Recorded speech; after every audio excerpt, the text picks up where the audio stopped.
وی قدرمند سړی هغه دی چې ځان په خلکو قدرمند نه ګڼي. پوه شوې په دې خبره؟ ها،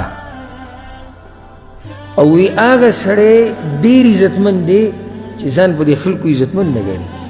څه مطلب دی چې ځان په خلکو عزتمند نه ګڼي؟ څه مطلب شو؟ نه صحیح ده، ټولو ستاسو دا خبرې صحیح ده چې ښایسته تعبیر وشي. ځان په خلکو عزتمند نه ګڼي معنی ده چې خلک د ځان نه عزتمند ګڼي. او ځکه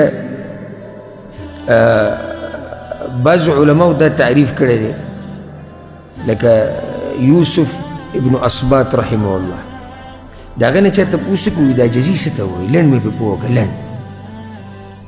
هغه وایي لنډ تعریف یې دا دی چې څوک د سره میلاویږي او ته دا وایي چې د زمانه غوره دی.